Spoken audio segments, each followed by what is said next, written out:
Let's play a game of trivia real quick. You know E.T., beloved family adventure film where a kid whose parents are divorced stumbles across an alien creature and they become friends? Yeah? Have you heard of Gremlins, the comedy horror film where a young man finds a little mischievous monster in a box?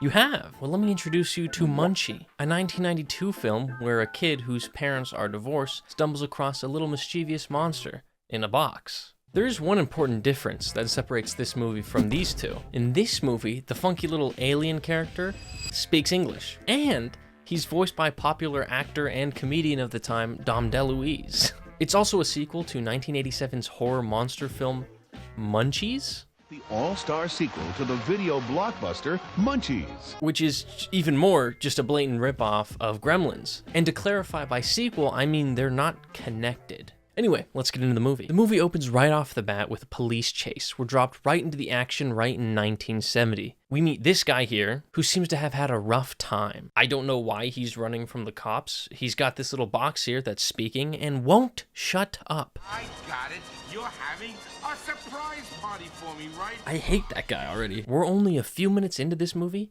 and I'm already very annoyed at this character. I can hear a police escort. How sweet. I like that. There's like this inflatable clown sex doll in the passenger seat of the car. What is that? I don't know what that's about. Our main character never says a word, and after he evades the cops, he pulls up to a bottomless pit. Bottomless pit? What the hell? Those just exist in this universe, apparently. We're establishing that in this world, there are places where there are holes with no end. That's terrifying. Our driver pulls up to this eternal abyss that has no safeguards or railings at all of any kind, and he does what I assume any of us would do if we had like a smart-ass talking box. Throws it in the pit.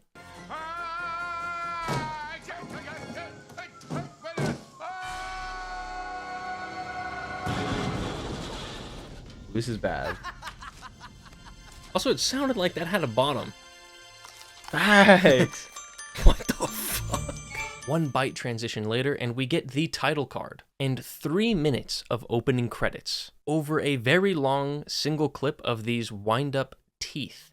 Just get it? The title's called Munchie, so it's like munching like food. This movie has nothing to do with food or teeth. Flash forward to today, 1992, where we are introduced to the actual main character of this movie, Gage Dobson. Not Thompson, Dobson. They established pretty early that this kid has a very imaginative imagination as we dream ripple transition into his daydream where he's winning an award on stage next to his crush. So he's looking at his crush and he's daydreaming about becoming the president.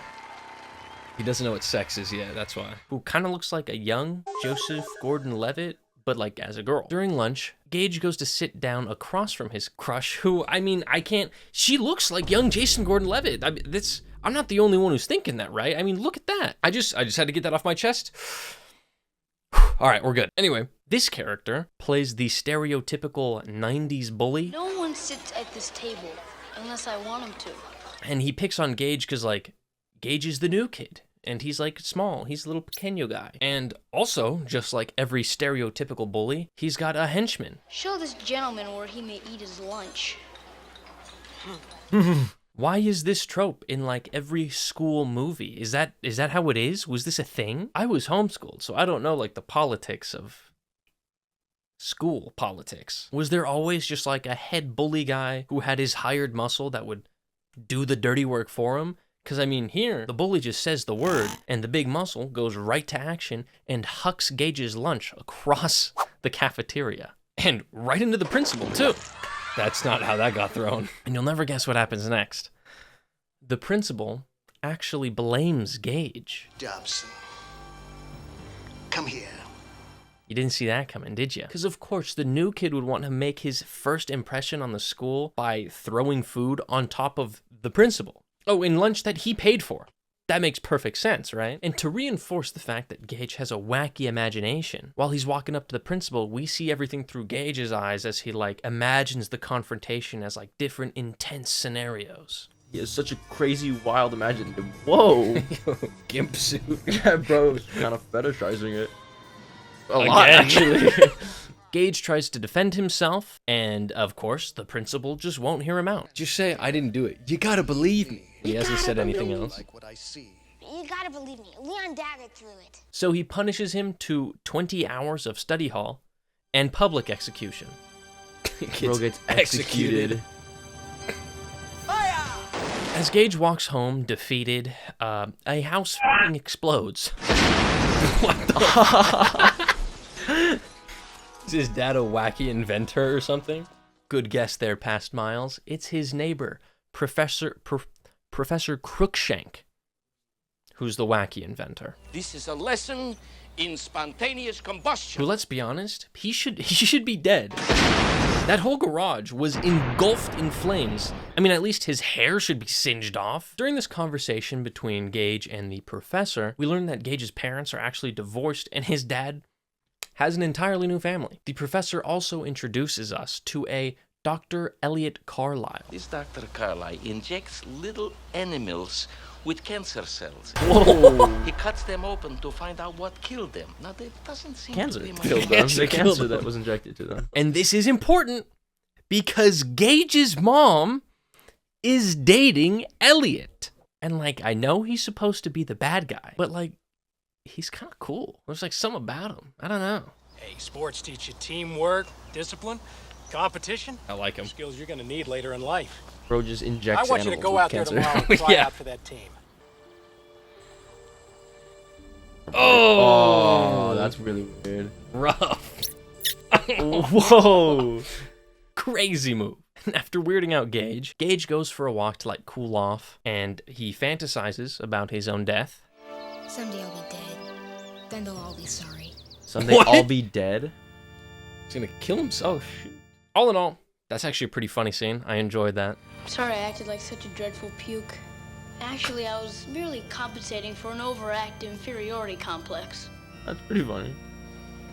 He's the better actor. Yeah. Snap back to reality, and Gage somehow wanders into like an abandoned mine. Could have done that from the start. He could have. Where inside the mine, he discovers the annoying talking box from earlier in the movie. To be or not to be, to live in a box or to make merry. And this is where the movie just begins to go downhill. We get reintroduced to this character, and I agree with Gage. I wish I was dead. No. Gage opens the box, and oh my Man. god. Hello, my baby. Hello, my honey. Hello, my ragtime gal. Why did they give him hair? Isn't he supposed to be like an alien or like a gremlin or a little grimbly, you know, like a little grimbly guy? I mean, for a movie whose main character is a puppet, the puppet looks like shit. I hate it. And apparently so does Gage, because he just gets the fuck out of there. Gage goes to his room where Munchie is waiting. Holy shit. What are you doing here? Waiting for you, pal, and I am famished. Munchie's his name, by the way. How did he get there so fast? He's magical. He can teleport, apparently, but not out of that box. Basically, he's like a genie, right? He asks Gage what he wants in return for freeing him, and Gage just off the top of his head makes an entire list of wishes. I'd like to be popular. I'd like Mom to marry that creep Elliot. I'd like Andrew Kurtz to know I was even alive. I'd like Principal Thornton to get his. I'd like Ashton and Lance to look like total idiots for the entire school. And I'd like to pass math. Apparently, there's no like limit for how many wishes you can make, so Gage just goes off. I'd rather have a hot pepperoni pizza than those leftovers. Hot pepperoni pizza. You know something, kid? We could be friends. We could be friends. Wait, say that again, ready? We could be friends. So to grant this wish, Munchie grants life to a pizza in a nearby, like, pizza store. Editor Miles here. I forgot the word pizzeria. I meant to say pizzeria. Later, Editor Miles here. I also could have just said restaurant. And it flies all the way back home. The next day, the bully, Ashton, has his henchman, Leon, get Gage in a nasty headlock here. Whoa. That looked real. That made my neck hurt, actually, just watching that happen. And then he just, like, starts monologuing. There are a few points I'd like to impress on you. And I gotta be honest, I kind of like him. The actor plays him so well, he steals every scene that he's in. I trust I've made myself clear. He's a better actor. He's a great villain, too. Yeah. Thank you, Leon. Maybe I'm just kind of maybe I got a weird up mind because I find the villains the most entertaining part of this movie. Munchie shows up at the school and tells Gage that they gotta get working on that list of wishes. So to start, he sneaks into the secretary's office, and when she's off with the principal, he hacks into the computer Ferris Bueller's Day Off style, and just like that, we're good. Next wish. What it's been like these past few weeks. You sitting out there every day and me so close, yet so far from paradise. Oh my... I gotta share this with somebody. Hear about anyone or anything except you. Ooh, lemmykins. Let me kiss? Every kid's getting their first boner, bro. Every kid is getting their first boner at the school right now. I didn't like that. So moving on to the little boys' shower, where thanks to Munchie, Gage almost kills Leon. Ooh, crazy. Almost just killed the kid.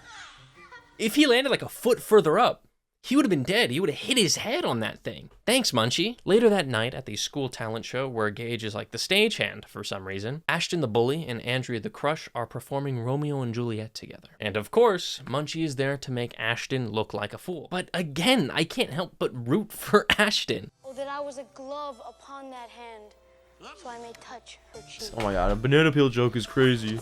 He wasn't even walking. Everything's fallen apart, but my guy is committed. The show must go on. So, because of Ashton's unwavering will, Munchie gets a little desperate and he uses the Force to tear off his pants.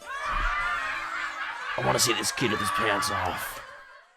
I don't like Munchie. There's a scene where Gage takes the box to the professor, who seems to recognize the box, and at first I thought, oh, he's the guy from the beginning of the movie. He's the guy who threw Munchie into the endless pit. No.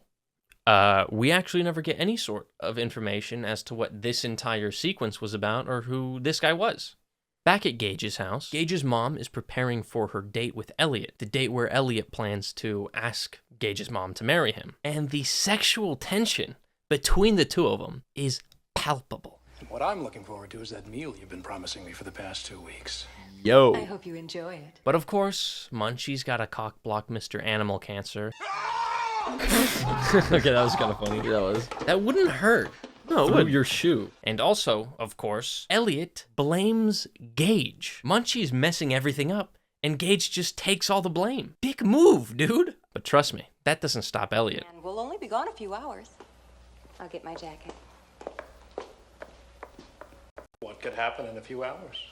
Oh! I mean, I know he gives animals cancer, but like, he's so funny. So, since the dinner was ruined, Elliot and Gage's mom head out to dinner, and Gage is bummed, so while he's sulking in his room, Munchie throws a fucking rager. What? Bro invited only adults. And he invites everybody, including Andrea and her dad. He even pretends to be Jack Nicholson on the phone, and he calls... Hello, Hugh, this is Jack. How's it going? You think you could airlift some girls in for me? Hugh Hefner, of all people. You know, the founder of Playboy. Maybe it's just me, but if you're throwing a party for like, I don't know, a 10-year-old, maybe you should invite, I don't know, kids? Not Playboy models. I mean, sure, he did invite a kid. I mean, he invited Andrea. But that brings up another question. What kind of father goes to a house party with his 10-year-old daughter? Not only that, what kind of father stays at a party with his 10-year-old daughter where there are Playboy models and a ton of alcohol? I mean, even Munchie gets shit-faced. Terrible parenting. Anyway, the mom shows up and she kicks everybody out. And of course, she's gonna blame Gage, but because he was blackout drunk, Munchie finally gets caught. How would you not freak out? What in the hell is that? Specifically by Elliot, whose first thought is, I'm going to take it to the laboratory for research. I'm gonna take him to the university and give him cancer. Gage and the professor grab the bag from Elliot after Andrea soaks him in beer, and they make a run for it. This kicks off the final act of the movie, another car chase. The professor somehow got that Jeep from the beginning of the movie to run. You remember, the one that f***ing blew up? Elliot's following close behind, and he's so cool.